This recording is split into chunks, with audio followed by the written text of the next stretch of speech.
MDG TV, une chaîne Wint pour la cause de Christ.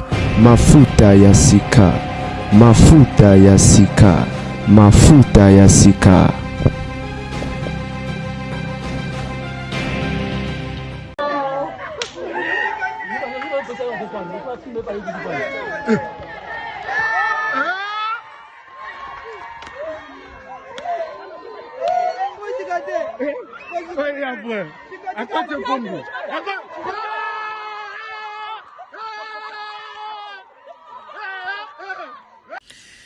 Bote bande ko babolingo ezalinga babino na gardien du temple bande ko babolingo zaire eziki moto pele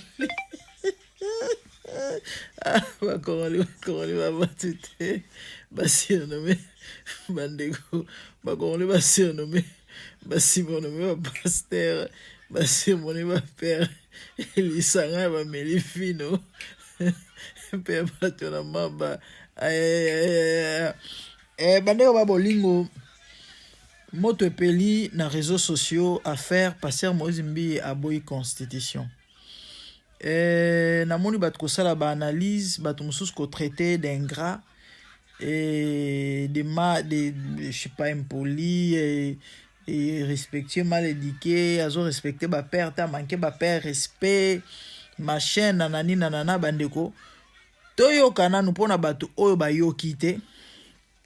Toyo kananu conversation il y a passé Moïse Mbi na ndeko na biso comment il s'appelle Christian Le Sakwe non c'est ça hein, son nom voilà babenga kiye pona ko tuna ye ndenge bozoyoka ba spéculation ke ye a telemeli changement à constitution na lingi au prêter litoyi kozala muta ba émotion te ko mema na sentiment te ko mema na loyengete parce que na kamwe batu mususu ba mi benga ba journaliste soit disant ba kenda comment on va dire ifasik voilà mais ko sala ba analyse mo bidon ba analyse mo ya buzoba et comment bi ya ko boya changement à constitution et puis azo telemela ba père na ye pendant que bango baza pour changement et abimisi marambo belé tina niveau ya ko benga Moïse Mbi ingrat alobi ke soki Mbi elelo aza na liberté soki Mbi elelo aza wa azali ezali à cause ya présidence quelque part fatia soutena ye présidence mama Denise ba passer oyo elelo azo traité de bamelivino de lépré tant azana ba moment faiblesse bango bat ba sistaye soki présidence c'était de Moïse asala boloko na dossier ya Eliane boka na conversation bon tozon a tout décortiquer. Pasteur Moïse Mbi, bonjour. Bonjour, monsieur le Saint-Président. Vous vous en prenez donc à ceux qui soutiennent le président de la République alors qu'ils sont hommes de Dieu? Non, ce n'est pas ça notre objectif. Vous savez, personnellement, j'ai pris pour le chef de l'État aussi et nous l'accompagnons. Mais seulement, vous savez, par rapport à ma position, ça m'arrive de recevoir des pasteurs qui viennent de partout dans le monde, le pasteur de la diaspora, les pasteurs de Kinshasa, des jeunes pasteurs qui viennent me voir pour me dire, pasteur, toi tu es un homme élevé, tu connais tel monsieur dans les gouvernements, tu as des entrées partout par rapport à ta position. Nous, on peut se greffer, on peut passer derrière toi, créer un mouvement lié aux églises, créer notre propre mouvement où tu seras notre leader. Comme ça, avec la facilité que tu as d'entrer partout, nous pourrons manger de l'argent. Nous pourrons faire comme si nous accompagnions tel ministre, nous accompagnons les chefs de l'État pour que de temps en temps nous soyons payés. Vous voyez, j'ai vu des choses comme ça tout le temps. Et moi, une fois j'ai posé une question à l'un des pasteurs qui m'a proposé la chose, je lui ai dit, quel est l'article qui devrait changer dans la Constitution? Il me dit, je ne sais pas, mais ça doit changer seulement, on doit accompagner les chefs de l'État. Je lui ai dit, c'est ça le problème. Vous ne devriez pas communiquer comme ça. Il faudrait viser l'intérêt du peuple. Il ne faudrait pas que les débats tournent autour d'une personne. C'est-à-dire que nous soyons contre le changement, que nous soyons pour le changement, mais il ne faudrait pas se lever et dire nous le faisons pour les chefs de l'État. Même le chef de l'État n'a pas besoin de ça, mais nous le faisons parce que le pays doit évoluer. Je suis aujourd'hui représentant légal d'une église que je n'ai pas créée. La cité Bethel est née en 1977 et moi j'ai pris les règles de la cité Bethel en 2021. Lorsque je suis arrivé à la tête de la cité Bethel, je me suis retrouvé avec un statut vieux qui a été créé en 94 lors de Singa Oudjou comme Premier ministre. Alors, qu'est-ce qui s'est passé? passé, je sentais que ce qui était repris dans les statuts ne correspondait pas aux enjeux du moment, aux réalités du moment et même à la nouvelle génération que moi j'incarnais à la tête de la cité Bethel. Qu'est-ce que j'ai fait? J'ai changé les statuts de l'église, j'ai organisé notre assemblée générale et j'ai modifié quelques articles. Donc s'il faut changer la constitution pour le bien du peuple, pour la paix du peuple, pour le développement du peuple, pour le social du peuple, pour la stabilité de la RDC, mais il faut le changer même 50 fois. Merci. Mais si ce n'est pas pour l'intérêt du peuple, il ne faut pas la changer. Merci. Donc moi, je pense que l'Église devrait communiquer dans ce sens. Nous voulons accompagner le peuple, nous voulons que les choses changent parce que voilà tel article. Quand j'observe parfois les débats à la télé, des hommes de Dieu qui passent, qui parlent du changement, mais ils ne parlent même pas d'un seul article qu'ils maîtrisent, qui devrait changer. Donc nous tous, catholiques, imams, prophètes, pasteurs des églises de réveil, nous devons parler pour l'intérêt du peuple, soutenir les chefs, mais pour l'intérêt du peuple. Vous dites aussi imams et prêtres? Ils doivent accompagner les présidents. L'Église doit accompagner les présidents, mais pour l'intérêt du peuple. Merci. Nous accompagnons les présidents, pas pour gagner de l'argent, mais pour le bien du peuple. C'est juste ça. Pour le bien du peuple, vous seriez prêt, vous aussi, à aller dans une campagne pour ou contre la Constitution ou le changement de cette Constitution? Je suis prêt à me lever pour l'intérêt du peuple. Si la Constitution doit changer pour l'intérêt du peuple, je me lèverai, je parlerai. Si la Constitution ne doit pas changer parce que les peuples ne trouvent pas son intérêt, je me lèverai aussi, je parlerai. Mais pour l'intérêt du peuple, c'est ce qui est essentiel, c'est ce que l'Église doit faire. L'Église doit se retrouver dans le peuple, travailler pour le peuple. L'Église, c'est pour ça qu'il y a un terme, Église au milieu du village. C'est ce que nous devons faire et c'est ce que moi j'essaie de faire. Donc j'interpelle l'Église, la nouvelle génération que j'incarne aujourd'hui et même ceux qui nous ont précédés à travailler dans ce sens, à communiquer et surtout à étudier eux-mêmes. Ils ne doivent pas se lever, parler d'une constitution que eux-mêmes n'ont jamais lue, ne maîtrisent pas, sans nous donner des éléments concrets. Dire seulement que nous allons changer, mais changer quoi? Les politiques, quand ils passent au Top Congo, ils parlent de ce qui doit changer, ils nous parlent des articles. Mais nous disons on doit changer pour soutenir les chefs de l'État. Ce n'est pas la bonne communication. On doit communiquer bien et pour l'intérêt du peuple. Pasteur Moïse Millet, je vous remercie. Merci, Michel Lusakono. On a expliqué. Il y a un problème en français. Fala lo ba lingala. Apparemment, oui. Parce que dans l'année, il y a une mission d'analyse. Ouf. Mais en bas, hein. Nini Ababe Moïse Mbi Alobi. Alobi Aza pour. S'il faut constitution échangée pour l'intérêt à peuple. Et là, on y n'a lobby à Mabé. Et là, on y n'a lobby à Mabé. Ba profiter, ba ligne constitution changée. Et tali bango te pona mabumuna bango ba pia bango ba changer ta oyoki atuni moko parce qu'il y a des pasteurs au babenga ezala leader na biso neti yo za na batu neti yo za na kombo neti yo za grand to kende kaka to fina na nguna to chapo to lia mbongo constitution changer ya tuni article ni faut ba changer ni nani ba ebi même pas Nde marambo tozo boya, nde marambo tozo telemela, même Jésus a koufa pour l'intérêt à l'humanité, cher pasteur, s'il vous plaît, problème nini, likambo nini, botande l'église est divisée, sonia, et du coup, ma père va se sentir lésé, et comme moi na sali nini. Pour le binini boza ba melivino lisanga batona maba nzambe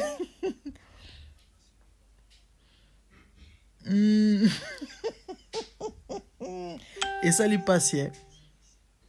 passe l'homme spirituel juge de tout, dit la Bible. Je crois bato balanda ngai ba comprendre ba rejoindre nga siko par rapport à marambo ombi ya bimisi na munoko nai nzamba bisi David après au moins nous Salomon va na bokonzi mais ceux qui atamboli na lolenge na yote j'utiliserai des hommes comme des fouets bazongisi na nzela lui-même David tango abanda azali sous la présence ya Nzambe te tango Nzambe azali sous d'accord na ye te Absalom akimisa ye mbango na nzela eloko moko ya pamba mutu moko atina te atelemi azolakela David mabe bato bazali zinga David bayebisi me toboma ye oyo David alobi non botika peut-être que Nzambe mutu azo eko ko réprimer ngai. Effectivement c'était ça. Après sa repentance azonga na bokonzi nde message Nzambe azopesa bino soki lelo même bapagano bazofinga bino comprendre te mwana na bino yoloba na bino la famille na sisa koloba elo na bane koloba te balobi Mozimbia manqué ba père respect. Je crois et quelques jours passés awa na ikolobela ma constitution et na motivation ba sali na Nzambe. Je vous ai dit personnellement, je ne suis pas contre les changements de la constitution. Mais intention, motivation, il y a basali ya Nzambe par rapport aux changements de la constitution. Oh. Ils ont pour intérêt, il y a bango. Et non parce que balingi changement.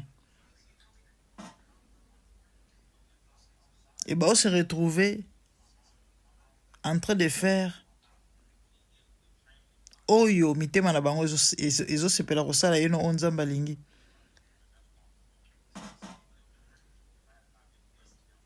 Bota lelo bisika tokomi. Et ça la passe et ça la ma ezo sa soni. Bota nde église eza sali. L'église devient faible et ridicule.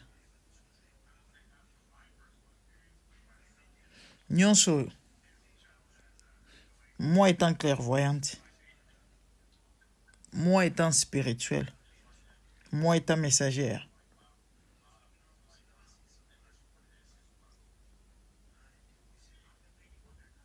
non comprendre l'eau moro.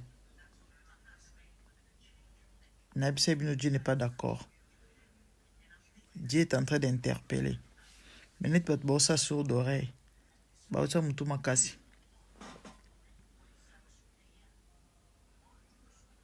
Tanenza mobetsa batu mitu. Tanenge soni. Église. Kombo esuzo fingama. Na vidéo na salaki na shitaki en disant ceci. Nzamba ebisi David. Après yo na ocha moi no seulement inga na bokonzi. Mais soit tamboli na batrace na ote, j'utiliserai des hommes comme des fouets. Batu na utiliser ba comme ba fouet. Comment Dieu utilise les hommes comme des fouets? Batu ba comme à nuit, batu ba comme mutu passe. Batu ba comme batu ba comme au fingo, batu ba comme manquer respect. Batu ba comme la yo cauchemar. Nde mamto mona yo na basale Nzambe. Na n'importe qui a se permettre que l'on n'importe quoi devant un loin de Dieu. Ils ont l'arrêté. Mais nous, il y a quelque chose qui cloche. Bapaga nous bazo finga rien. Batu bazo loba rien. Bananda ba opé ça conseille rien. Ba père ba dindami. Mais c'est vrai. Toko benga on manque à respect. Ne va traiter les en haut. Mais moi je crois qu'il y a une interpellation de la part de Dieu. Ah oui. Non, mais la façon la monnaie la magambo.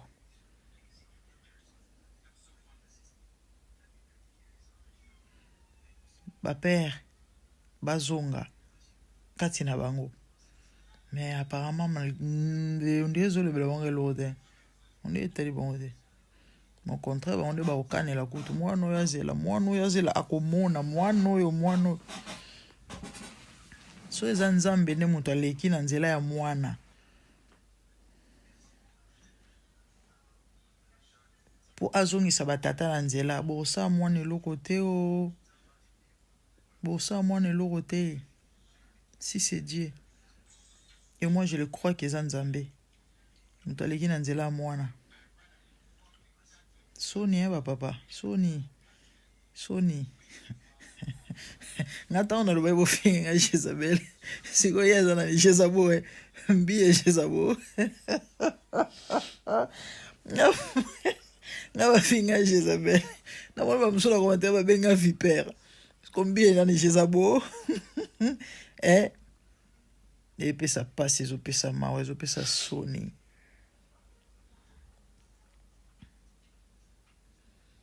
Batata bozongela Nzambe. Bozongela Nzambe bobenga mi ko sa politique te. Nzamba ko telemisa moto, akobenga mosali na ye. Ako utiliser mosali na ye. Ako tinda e pasa la politique oui. Mais bino Nzamba bengi bino na politique te. Ndelo ezo sala ka chaque fois. Boye no kota ba marambo Nzamba zo mona bino kuna te zo sopa bino. Respect aussi là. Dignité kei. Wapi bo Nzambe. Wapi valeur ya kombo Yesu. Tana lo baki Nzamba za ko silika, Nzamba za d'accord te. Nzamba sepelite bat ba finga yenga mutu msona mwana tuninga commentaire yonde conseiller Nzambe.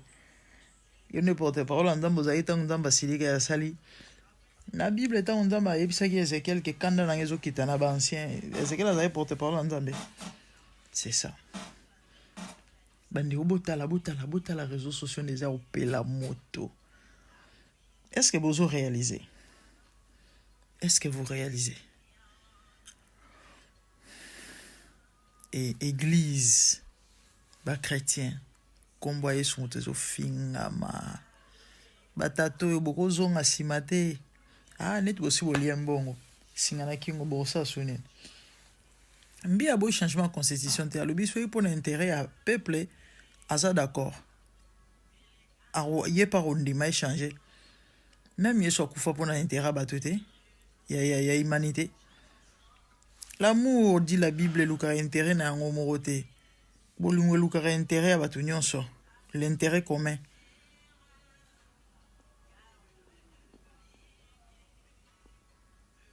Bolungo luka intérêt commun.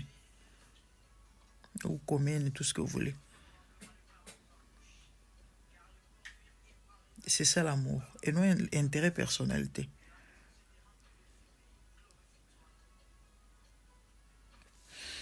Nzamba songa biso.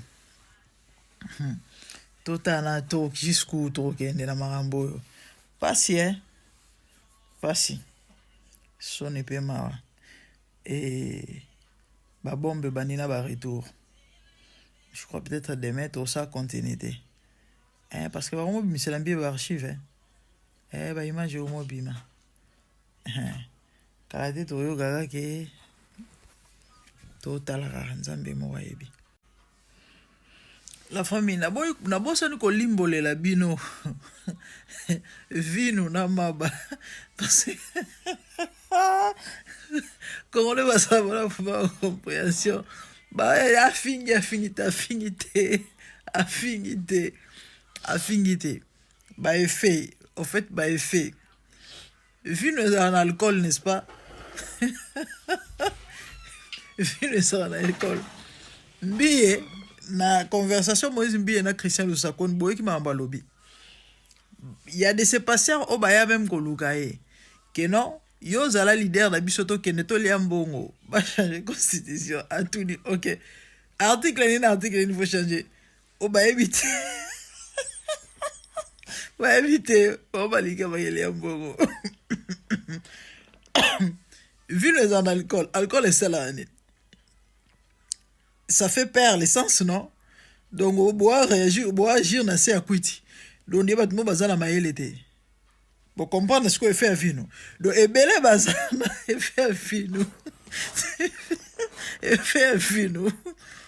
Par rapport, il y a dire pour comprendre que affinité, à seule réaction, on ne peut pas me surtout que na map lèbre bato batanga la Bible ba les po ba Balépreux, baza image à malédiction. Aujourd'hui, l'église, tant on a l'église, tout le monde a représenté l'église. Au baza sansa ozala, lipamboli, comme la malédiction. Bien n'a pas insulté, il n'a fait que dire, il n'a dit que la vérité. Comme il dit son malédiction. Or, la Bible dit que c'est par l'église que les dominations et les autorités reconnaîtront la sagesse infiniment variée de Dieu. Mais bon, là, c'est que les personnes devenues des lépreux.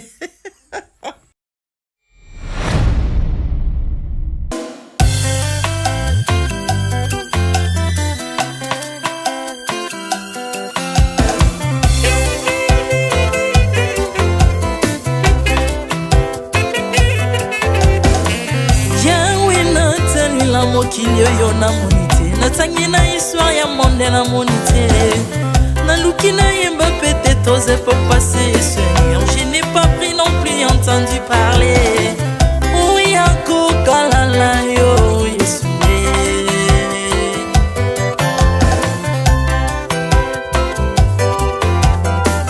Même dans le domaine ya sorcellerie nationale, atana oyo ya international, papa na yo kisangwa banzamba mokili yo, mopota kufa se kwa lokola yo Yesu.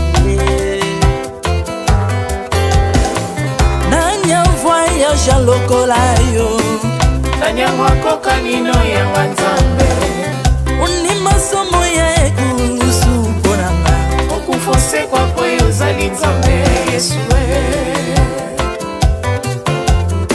Nzambe moneno kitanase, olata nzoto poyo bikisanga, okitanase pozwe sikananga, ofuta nyongo na nzambe nanga Yesu. Ozali Nzambe onkote ya okani na yo, ozali Nzambe obongwani te Yesu, Yesu. Ozali Nzambe onkote ya okani na yo, ozali Nzambe obongwani te Yesu, Yesu.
Maintenant tu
métamorphosé osimi mosambwe maladie na biso bolingo bebi naza toxiqué grâce à lui.